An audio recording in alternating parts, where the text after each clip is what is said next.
ఇప్పుడైతే ఏపీ రాష్ట్రంలో పేదవాళ్ళందరికీ కూడా ఖచ్చితంగా నేనున్నాను అంటూ భరోసా ఇచ్చేందుకు చంద్రబాబు నాయుడు అయితే ముందుకొచ్చారని చెప్పొచ్చు. గుండె సమస్యలకు సంబంధించి చిన్న సమస్య అయినా సరే దానికి ఒక స్కానింగ్ చేయించాలన్నా కూడా పేదవాళ్ళ దగ్గర అంత మనీ ఉండవు. ఖచ్చితంగా వాటి అన్నిటికీ ఉచితంగా ఇంజెక్షన్లు ఇచ్చే విధంగా అయితే ఇప్పుడు చంద్రబాబు నాయుడు అయితే ముందుకొచ్చారని తెలుస్తుంది. అసలు ఏంటి, ఎప్పటి నుంచి ఇవ్వబోతున్నారు? సో ఇప్పుడు మన ప్రపంచం అంతా కూడా ఒక ఇదితో పోరాడుతుంది. ఏంటి అంటే అదే కోవిడ్ అదంతా కూడా కాదు, కానీ గుండె జబ్బు అనేది చాలా ఈజీగా వస్తుంది ఈరోజు. ఎందుకంటే మనం అందరూ కూడా ఆయిల్ ఫుడ్స్ తింటున్నారు. అండ్ ఇప్పుడు తీసుకునే మద్యపానం కానీ ధూమపానం కానీ దేనో ఒక దానివల్ల, వాళ్ళు తినే ఫుడ్ వల్ల కూడా, తాగే వాటర్ వల్ల కూడా అన్నీ కూడా అంతా కూడా ఇదైపోయినాయి, కలుషితం అయిపోయినాయి. సో దీనివల్ల ఎక్కువ మందికి హార్ట్ అటాక్స్ యంగ్ వయసులోనే వస్తున్నాయి. ఇది ఒక పెద్ద సమస్యగా మారిందనమాట ప్రపంచం అంతా. సో ఇది వరకు అంటే ఒక 70 ఏళ్ళు దాటిన తర్వాత గుండె జబ్బులు వచ్చాయి, గుండె నొప్పులు వచ్చాయి. కానీ ఇప్పుడు 21 ఇయర్స్కి 25 ఇయర్స్కి కూడా ఈజీగా వచ్చేస్తున్నాయి అనమాట. ఎక్కడెక్కడో హార్ట్ స్ట్రోక్ వచ్చి పడిపోతాం మనం చూస్తున్నాం. అంతెందుకు మన పునీత్ రాజ్ కుమార్ లాంటి హీరో కూడా జిమ్లో వర్కౌట్ చేస్తూ ఆయన పడిపోవడం చూసాం మనం.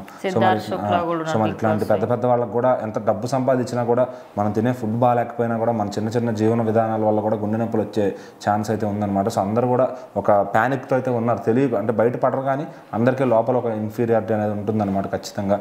సో దానికి ఏపీలో అయితే ఒక శుభవార్త చెప్పారనమాట చంద్రబాబు గారు. ఎందుకంటే దట్స్ వై హీఈస్ ద మళ్ళీ 4వ సారి కూడా ఆయన ముఖ్యమంత్రి అయ్యారంటే ఇందుకే. సో ప్రజలకి ఏది వాంటెడ్ అయితే అది ముందు రెక్టిఫై చేయడానికి చూస్తారనమాట. సో ఆరోగ్యశ్రీ అన్నీ కూడా అన్ని పనులు జరుగుతున్నాయి, కానీ గుండె జబ్బులకి మాత్రం ఒక తొందరగా ఎక్కువ మనీ పెట్టాల్సి ఉంటుందన్నమాట. సో క్యాన్సర్స్కి కానీ గుండె జబ్బులకు కానీ వీటికి డబ్బులు అయితే ఛార్జ్ చేస్తారు. సో ఎంత ఆరోగ్యశ్రీలు ఉన్నా కానీ అవి కొన్ని బయటికి దానిలోంచి ఖర్చు అంటే ఇమీడియట్గా రెక్టిఫై కానీ కొన్ని ఉంటాయి అనమాట. సో దాంట్లో గుండె జబ్బుకి అయితే సంబంధించిన ఇంజెక్షన్ మాత్రం ఉచితంగా ఇవ్వదలుచుకున్నారు. సో ఆ ఇంజెక్షన్ వేస్తే ఏమవుతుందంటే హార్ట్ అటాక్ నుంచి ఇమీడియట్గా అది ఇస్తే కనుక ఖచ్చితంగా ఇమీడియట్ రెస్పాన్స్, మళ్ళీ కోలుకుంటారు. సో కొన్నాళ్ళు మళ్ళీ లైఫ్ స్పాన్ అనేది ఉంటుంది అని చెప్పి ఆ ఇంజెక్షన్ దగ్గర 45,000 నుంచి 50,000 దాకా ఉంటుందంట. దాన్ని చంద్రబాబు గారు అయితే ఇంకా ఏపీ రాష్ట్ర ప్రజలందరికీ ఫ్రీగా ఉన్నారు. సో ఇది ప్రతి గ్రామంలో, ప్రతి జిల్లాలో కూడా, ప్రతి ప్రైమరీ హెల్త్ కేర్ సెంటర్స్ అన్నింటిలో కూడా అందుబాటులోకి వచ్చేలాగా చేస్తున్నారు. సో ఏ టైంలోనే ఏ ఊర్లో గుండె జబ్బు వచ్చినా కానీ సో ఇంకెవరి మీద ఆధారపడకుండా, ఎందుకంటే పేదవాళ్ళు కానీ మధ్యతరగతి వాళ్ళు కానీ ఖచ్చితంగా 40,000-50,000 అర్జెంటుగా అప్పటికప్పుడు గుండె జబ్బు వస్తే చూసుకోవడానికి కూడా వాళ్ళకి దొరకదు. సో ఆ అడ్జస్ట్ అయ్యే టైంలో కూడా వీళ్ళు చనిపోయే అవకాశం ఉంటుందని చెప్పి ఇక్కడ నుంచి దాన్ని మటుకి ఫ్రీగా ఇచ్చే ఇదైతే తీసుకొచ్చారనమాట. సో ఇదొక వైద్య చరిత్రలోనే ఇది ఒక అద్భుత ఘట్టం అని కూడా చెప్పుకోవచ్చు. ఎందుకంటే మరి ఇంత థాట్ ఎవరికి రాదు. ఎందుకంటే మనం ఉన్న గవర్నమెంట్ సొమ్ముతో ఇంకేం చేయొచ్చు అని ఆలోచిస్తున్నప్పుడు సో ఇలాంటి ఒక సింపుల్ థాట్ని, జనాలకు ఉపయోగపడే థాట్ని తీసుకురావడం కూడా ఒక యూనిక్నెస్ అని చెప్పుకోవచ్చు. ఇది వేరే పెద్ద లెవెల్ ఆఫ్ ఇంకా సెంట్రల్ వాళ్ళకు కూడా రాకపోవచ్చు ఇది. సో అందుకే చంద్రబాబు గారు ఒక మెట్టు పైన ఉంటారు. లీడర్ అనే పేరుకి ఆయన నిజంగా నిర్వచనం.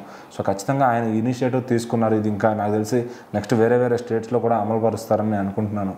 సో మరి ఇట్లాంటి హెల్త్ బెనిఫిట్స్ని ఇంకా మరి మన పవన్ కళ్యాణ్ గారు కూడా ఏమన్నా తీసుకొస్తారేమో చూడాలి. ఆటోమేటిక్గా మరి చంద్రబాబు గారు తీసుకొచ్చారంటే ఇంకా ఆయన ఫాలో అవుతూ పక్క రాష్ట్రాలు కూడా అవి త్వరలోనే ఏర్పాటు చేస్తాయి. సో ఈ క్రెడిట్ మాత్రం ఫస్ట్ హిస్టరీలో ఆయనకే నిలిచిపోతుంది.